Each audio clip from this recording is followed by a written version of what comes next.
কনসেপ্টটা, এটার নাম হচ্ছে ইভেন্টনেস। হ্যাঁ, আচ্ছা, ইভেন্টনেস মানে বুঝেন? ইভেন্টনেস মানে হচ্ছে ইভেন আর আনইভেন বুঝেন? বলেন তো, ইভেন আর ইভেন মানে হচ্ছে সুষম। সুষম কাকে বোঝায়? মনে করেন এটা একটা ইয়ার, ঠিক আছে, তো আপনি দেখলেন যে এখানে ডায়ামিটার হলো 2 মিলিমিটার, ঠিক এইখানে যখন মাপবেন এইখানেও কি ডায়ামিটার কি 2 মিলিমিটার, কিন্তু কখনো যদি এরকম হয় যে এরকম হয়ে এইখানে যদি 2 মিলিমিটার হয়, এখানে কি 2 মিলিমিটার হবে? অবশ্যই হবে না। তাহলে এইটা হচ্ছে আনইভেন। এই যে প্রপার্টিসটা, এই প্রপার্টিসটাকে বলা হয় আনইভেননেস। আর ইভেন হচ্ছে এইটা, এই যে প্রপার্টিসটা শো করবে এটাকে বলতেছি আমরা হচ্ছে ইভেননেস। এবং ইভেননেস বলতে আমরা বুঝতেছি যে আসলে ইউনিফর্মিটি কতটুকু, এবং ইউনিফর্মিটি কতটুকু এটাকে যদি আমরা ইংলিশে বলি সেটার নাম হচ্ছে ডিগ্রি অফ ইউনিফর্মিটি, মানে কতটুকু, ঠিক আছে। ডিগ্রি অফ ইউনিফর্মিটি যত বেশি হবে ইভেননেস তত বাড়বে, যত ডিগ্রি যত কমে যাবে তত হচ্ছে আপনার ইভেননেসটা কমবে।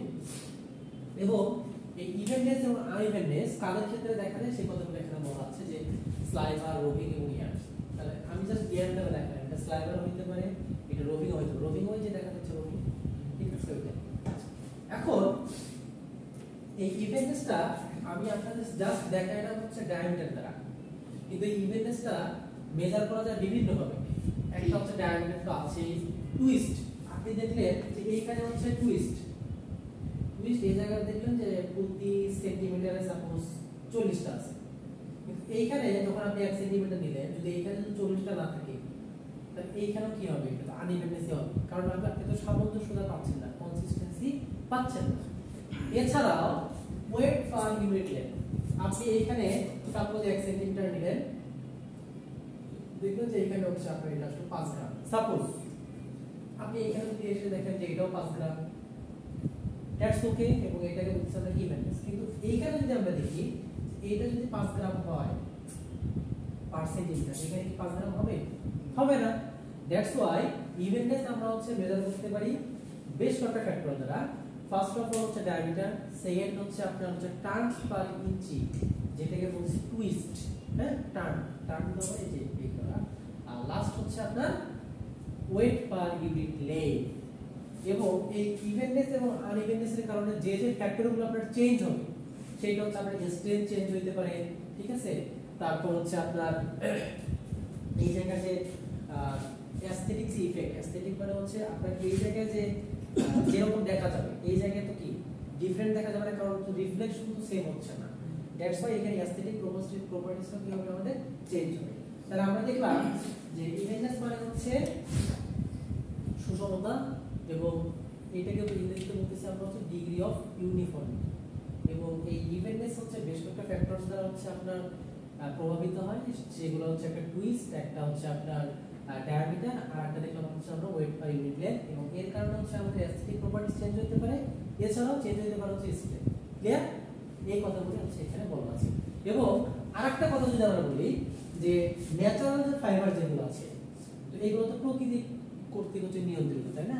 তো সেই ক্ষেত্রে এইটাতে আপনার যে কন্ট্রোল যে প্যারামিটার এগুলো হচ্ছে ডিফারেন্ট হবে, তার মানে একটা ফাইবার এক এক রকম প্রপার্টিজ হবে। কিন্তু আমরা যে ম্যানমেড ফাইবার যেগুলো তৈরি করি, সাপোজ নাইলন, পলিস্টার, এইগুলোর ক্ষেত্রে আমাদের এইগুলো তো প্যারামিটার যেহেতু এটা কন্ট্রোল ছিল না, কিন্তু ওগুলো তো আমরা কি যেহেতু নিজেরাই যেহেতু আমরা এটা প্রডিউস করি, দ্যাটস ওয়াই কন্ট্রোল প্যারামিটারসগুলো আমাদের কন্ট্রোল থাকে। দ্যাটস ওয়াই ন্যাচারাল ফাইবার এবং সিনথেটিক ফাইবার এই দুইটার মধ্যে ন্যাচারাল ফাইবারের ভেরিয়েবিলিটির কারণে আপনার ইভেননেসটা কম আসবে, কারণ কন্ট্রোল তো নাই। আর যেহেতু কন্ট্রোল আছে সিনথেটিক ফাইবারে, দ্যাটস ওয়াই সিনথেটিক যে ইয়ারগুলো হবে সেগুলো আপনার কি ইউনিফর্মিটি বেশি হবে, সেই কথাগুলো এখানে বলা আছে। ক্লিয়ার? আচ্ছা, পরের স্লাইডে চলে যাই। আচ্ছা, তাহলে ইয়ার ইভেননেস হচ্ছে আপনি ইম্পর্টেন্সটা কি, আপনি জাস্ট হচ্ছে এই লাল কথাগুলো দেখেন, ঠিক আছে। যে ফার্স্ট অফ অল আরে তো বললাম যে ইয়ারের হচ্ছে আপনার কি স্ট্রেংথের ভেরিয়েশন আসতে পারে, কারণ যেখানে হচ্ছে ইভেন্টের বেশি ভেরি করবে, যেখানে ওইখানে এক জায়গায় কম করে এক জায়গায় কি বেশি শক্তি হবে, সেই কথাগুলো এখানে বলা আছে। এবং বলা আছে দেখেন যে ward yarn is less regular than other, it is clear that the more even year will be stronger of the two. মানে আমি দেখলাম যে একটা ইয়ার হচ্ছে ইভেননেস কন্টেইনিং আর একটা ইয়ার হচ্ছে ইভেননেস কন্টেইনিং না, তাহলে যেটা ইভেননেস বেশি সেটা অবশ্যই কি হবে, শক্তিটা বেশি হবে, সেই কথাটা এখানে বলা আছে। আচ্ছা সেকেন্ড দেখি, আচ্ছা সেকেন্ড হচ্ছে a second quality related effect to the uneven yarn is the presence of very visible faults on the surface of the fabric. আপনি এই সুতাটা ইউজ করলে হচ্ছে একটা ফেব্রিকে, এই সুতাটা হচ্ছে আর আলাদা একটা ফেব্রিক সাথে ইউজ করবেন, তাহলে এই ক্ষেত্রে আপনার যে রেগুলো যাবে, রেগুলো হচ্ছে রশ্মি, যে রশ্মিগুলো আসবে এখানে হচ্ছে আপনার কি রিফ্লেকশন, রেগুলার রিফ্লেকশন হবে, ঠিক আছে। নিয়মিত প্রতিফলন আর ব্যাপ্ত প্রতিফলন বুঝছিলেন না ইন্টারমিডিয়েটে, তো এই নিয়মিত প্রতিফলন হবে, দ্যাটস ওয়াই এইগুলো আপনার অ্যাস্থেটিক প্রপার্টিসটা বেশি আসবে। কিন্তু এইখানে যেহেতু রেগুলার রিফ্লেকশন হবে না, তাহলে অ্যাস্থেটিক প্রপার্টিস থেকে চেঞ্জ হবে না, চেঞ্জ হবে। তার মানে একটা ফেব্রিকে যদি আপনি ইভেননেস কন্টেইনিং এয়ার এবং আনইভেননেস কন্টেইনিং এয়ার দুটো আলাদা আলাদা ইউজ করেন, তাহলে দেখবেন যে আপনি নিমিষে বুঝতে পারবেন যে নিশ্চয়ই এই ফেব্রিকে ফলটা কি ভিজিবল, তাই না। সেই কথাটা এখানে বলা আছে যে সারফেসে আপনি ফলটা নিজে বুঝতে পারছেন না, এখানে একটা সমস্যা আছে যার জন্য চাকচিক্যতাটা কম দেখাচ্ছে, যেটা আপনি আশা করছিলেন ওইটা কখনোই আসবে না। এরপর চলে যাই, দেখেন আচ্ছা আচ্ছা এইখানে যে ফাইবারগুলো আছে, এইখানে ফাইবারগুলো আছে, এই জায়গায় তো জায়গাটা তুলনামূলক চিকন আর এইখানে জায়গাটা তুলনামূলক কি মোটা না, তাহলে আপনি বলেন তো যদি পানি দেন এইখানে পানি বেশি শোষণ করবে না এখানে শোষণ করবে বেশি? পানি শোষণ জায়গা যেটাতে বেশি অবশ্যই পানি শোষণ বেশি হবে। তাহলে দেখেন এখানে অ্যাবজর্বেন্সির একটা ব্যাপার আছে, ইভেন এখানে অ্যাবজর্বেন্সি এখানে তো শুধু পানি দ্বারা এখানে ডিটারমাইন করা যাবে না, আপনি তো যে টেক্সটাইল ওয়েট প্রসেস যেটা আছে ডাই আছে না, ডাই, তাহলে এইখানে কি ডাই অ্যাবজর্ব কি বেশি হবে, এখানে ডাই অ্যাবজর্ব কি কম হবে, সেই কথাটা এখানে বলা আছে। এই যে পেনিট্রেশন অফ ডাই জাস্ট লাল কালার দিয়ে বলা আছে। আচ্ছা আরেকটা এই যে কথাটা বললাম যে the thicker yarn region will tend to be deeper shade than the thinner ones. That means এখানে বলছে যে আপনার যেটা হচ্ছে মোটা সেটা হচ্ছে আপনার কি, যেহেতু ডাই অ্যাবজর্ব করবে বেশি, তাহলে রং শোষণ বেশি করলে কি সেটা বেশি ডিপ হবে না, আর এটা কি কম ডিপ দেখা যাবে, সেই কথা মূল কথা এটা লজিক্যাল কথাবার্তা এখানে আছে। আচ্ছা এরপর কি আছে, other fabrics properties such as absorption or peeling resistance, soil retention, drape, absorbency, reflectance or luster may also be directly influenced by the yarn types. যে কথাগুলো আমি অলরেডি বলছি যে আচ্ছা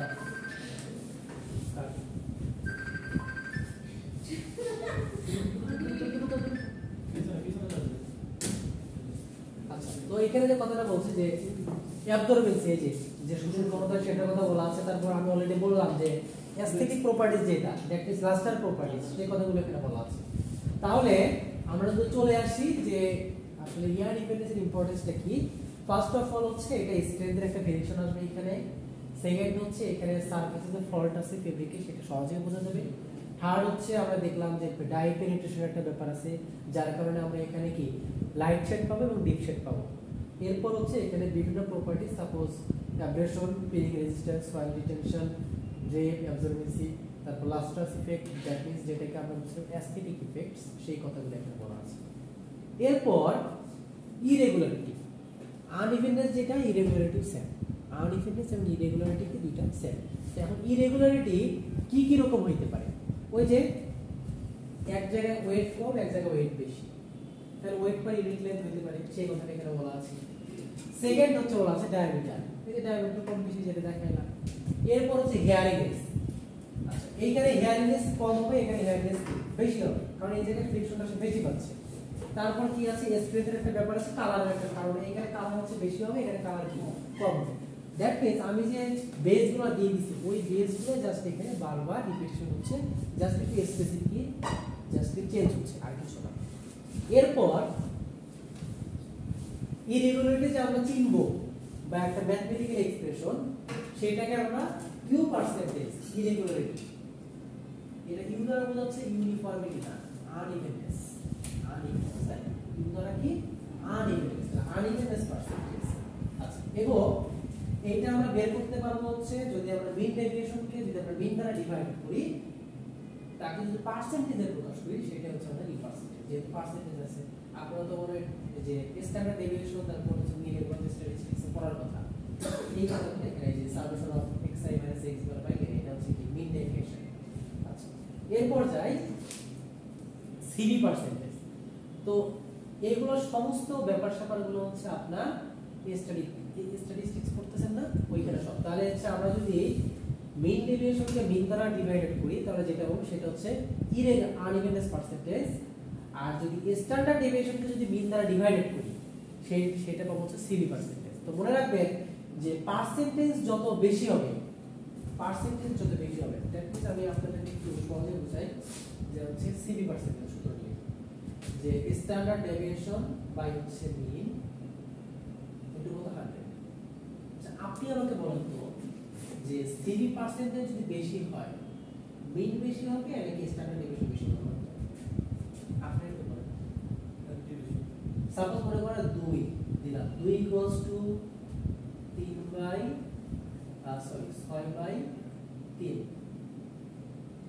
বুঝতেছেন তো? আবার এখানে আমি 3 দিলাম, নিচে আমি 3 এ রাখলাম, তাহলে এখানে কত হবে? 9। তাহলে আপনি বলেন তো রেজাল্ট সবসময় ডিপেন্ডস করতেছে কি লবের উপর না হরের উপর? লবের উপর। তাহলে লব এখানে কি স্ট্যান্ডার্ড ডেভিয়েশন, তার মানে সিভি পার্সেন্টেজ বেশি হওয়ার অর্থ হচ্ছে কি স্ট্যান্ডার্ড ডেভিয়েশন কি বেশি হওয়া। স্ট্যান্ডার্ড ডেভিয়েশন বেশি হওয়া মানে কি ডেভিয়েট করতেছে অনেক বেশি, মানে ইরেগুলারিটি সবথেকে বেশি। দ্যাটস ওয়াই সিভি পার্সেন্টেজ যত বেশি হবে, ইরেগুলারিটি তত কি হবে? বেশি হবে। ক্লিয়ার? লজিক্যাল কথাবার্তা। এরপর দেয়া আছে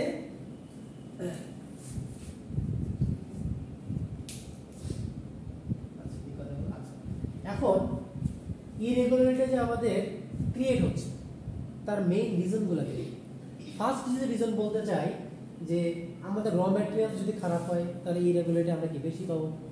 সেকেন্ড হচ্ছে যদি ফাইবার অ্যারেঞ্জমেন্টগুলো যদি ভালো না হয়, এখানে দেখেন অ্যারেঞ্জমেন্টটা সম্পূর্ণ প্যারালাল, এখানে কি প্যারালাল হইছে? দ্যাটস ওয়াই আমাদের কি ইরেগুলারিটি হচ্ছে। থার্ড হচ্ছে আমাদের দেয়া আছে যে effect of the fibre behaviour. আপনি মনে করেন এমন কিছু ফাইবার ইউজ করছেন যেগুলো পাশাপাশি দিলে স্ট্যাটিক ইলেকট্রিসিটি বেশি ক্রিয়েট হয়। স্ট্যাটিক ইলেকট্রিসিটি বেশি ক্রিয়েট হওয়ার অর্থ হচ্ছে কি ওগুলো পরস্পর জড়াই যাবে, তখন তো অবশ্যই আনইভেননেস চলে আসবে। এরপর হচ্ছে বলছে যে inherent shortcoming of the machinery. যদি আপনার মেশিনারির যদি ভিতরেই যদি সমস্যা থাকে যে না সে ফল্টস করছে যার কারণে ফাইবার অ্যারেঞ্জমেন্টটা ভালো হয়, সে কারণেও হইতে পারে। লাস্ট বলা আছে যে মেকানিক্যালি ডিফেক্টিভ মেশিনারি, তার মানে 4 এবং 5 হচ্ছে সম্পূর্ণ একই, জাস্ট এখানে হচ্ছে ইনহারেন্ট মানে কি ভিতরের যন্ত্রপাতি, আর এখানে হচ্ছে মেকানিক্যালি ডিফেক্টিভ মানে আপনার যন্ত্রাংশটাই খারাপ। ক্লিয়ার? তাহলে এই যে কজেস অফ ইরেগুলারিটি হচ্ছে এগুলা। এরপর হচ্ছে ক্লাসিফিকেশন অফ ভেরিয়েশন। এই যে আনইভেননেসের কারণে বা ইভেন্টনেসের কারণে আমাদের ভেরিয়েশনগুলো আসতেছে, এই ভেরিয়েশনগুলো দুই রকম টাইপের হইতে পারে, একটা হচ্ছে র্যান্ডম ভেরিয়েশন, একটা হচ্ছে পিরিয়ডিক ভেরিয়েশন। আচ্ছা, আপনারাই বলেন তো র্যান্ডম মানে কি? হ্যাঁ, র্যান্ডম মানে সাধারণ, হ্যাঁ র্যান্ডম মানে হচ্ছে এলোমেলো যেখানে সেখানে। তাহলে ধরেন যে এইখানে আপনি পাইলেন, তারপর এইখানে পাওয়ার কথা কিন্তু এইখানে পাইলেন না, পাইলেন হচ্ছে কি এইখানে। মনে করেন আপনার এটা একটা ইয়ার, সাপোজ এটা হচ্ছে 50 সেন্টিমিটার, আপনি ফল্টগুলো পাইলেন 10 মিটার 10 সেন্টিমিটার, তারপর একটা পাইলেন হচ্ছে 12 সেন্টিমিটার পর, তারপর একটা পাইলেন মনে করেন 30 সেন্টিমিটার। তাহলে বলুন তো দুইটার গ্যাপ কি সেম? না, সেম না। তাহলে ফল্টসগুলো কি যেখানে ইচ্ছা র্যান্ডমলি সেইখানে কি পাচ্ছি, এইটাই হচ্ছে র্যান্ডম ভেরিয়েশন। আর পিরিয়ডিক ভেরিয়েশন হচ্ছে আপনি সাপোজ এইখানে একটা ফল্ট পাইছেন, ঠিক 10 মিটার পর এখানে একটা ফল্ট পাইছেন, আবার 10 মিটার পর কি এখানে একটা ফল্ট পাইছেন, তার মানে হচ্ছে ফল্টগুলো ইন্টারভাল কি ইকুয়াল। দ্যাটস মিন্স এইটাকে বলতেছে পিরিয়ডিক। পিরিয়ডিক মানে হচ্ছে পর্যায়ক্রমিক, মানে এই যে ঘোরার পর আবার ওই জায়গায় আসতেছে, আবার এই জায়গায় আসতেছে, এইটাকে বলতেছে আমরা পিরিয়ডিক ভেরিয়েশন। তাহলে আমরা যদি একটা গ্রাফ দিয়ে দেখি, দেখেন গ্রাফ আছে সম্ভবত, মনে করেন এইখানে একটা ফল্ট আছে, আবার এখানে একটা ফল্ট, আবার এখানে আসছে, আবার এখানে, আবার এখানে, আবার এখানে, আবার এখানে। তো এইখানে যে ভেরিয়েশন যেটা দেখাইছে, আপনারাই বলেন তো যে এইখানে যেহেতু এটা কি 5 ইঞ্চি, এরপর কত 10 ইঞ্চি, তাহলে দেখো তো এইখানে 5 ইঞ্চিতে ফল্ট কয়টা আছে 1 2 3 4 5টা 1 2 3 4 5টা তাহলে এটা কি পিরিয়ডিক ভেরিয়েশন নাকি হচ্ছে না র‍্যান্ডম ভেরিয়েশন পিরিয়ডিক স্যার উপর নিচে গ্রাফ মানে উপর নিচে তো সেটা তো ফ্যাক্টর কনসিস্টেন্সি আছে কিনা ঠিক আছে বুঝতে পারছেন তাহলে এবং এই যে গ্রাফটা এই গ্রাফটা দ্বারা আমরা বুঝতেছি যে এটা একবার এখানে কম এখানে বেশি একবার এখানে কম একবার ক্লিয়ার এরপর এই যে পিরিয়ডিক ভেরিয়েশন তাহলে এটাকে যদি আমরা একটা ওয়েভ গ্রাফ দ্বারা প্রকাশ করি এই গ্রাফটা এরকম দেখাবে ঠিক আছে তাহলে যেহেতু এটা ওয়েভের মতো আছে ওয়েভ মানে তরঙ্গের মতো আছে অবশ্যই এটা একটা তরঙ্গ দৈর্ঘ্য আছে তাহলে তরঙ্গ দৈর্ঘ্য যদি হচ্ছে ওয়েভলেন্থে যদি 1 থেকে 10 গুণ হয় সেটাকে বলবো হচ্ছে আমরা শর্ট টার্ম ভেরিয়েশন যদি 10 থেকে 100 গুণ হয় সেটাকে বলবো হচ্ছে আমরা মিডিয়াম টার্ম ভেরিয়েশন আর লং টার্ম ভেরিয়েশন হচ্ছে 100 থেকে 1000 গুণ পর্যন্ত হতে পারে ক্লিয়ার তাহলে 1 থেকে 10 গুণ পর্যন্ত যে আমাদের ভেরিয়েশনগুলো আসবে ওটা হচ্ছে কি স্বল্পমেয়াদী বা শর্ট টার্ম ভেরিয়েশন 10 থেকে 100 গুণ পর্যন্ত যদি আমরা ওয়েভলেন্থ পেয়ে যাই সেটাকে বলবো হচ্ছে আমরা মধ্যমেয়াদী বা মিডিয়াম টার্ম ভেরিয়েশন আর এট লাস্ট হচ্ছে ওয়েভলেন্থ যদি 100 থেকে 1000 পর্যন্ত আসে তাহলে সেটাকে বলবো হচ্ছে আমরা লং টার্ম ভেরিয়েশন তাহলে ইরেগুলারিটি ইফেক্ট কি কি আসলে অলরেডি আলোচনা করছি যে স্টেপে আসতে পারে অ্যাপিয়ারেন্সে আসতে পারে ডাইলে আসতে পারে আর একটা কি ইয়ান ব্রেকিং আচ্ছা তাহলে আজকে এতটুকুই থাকুক দেখি প্রশ্ন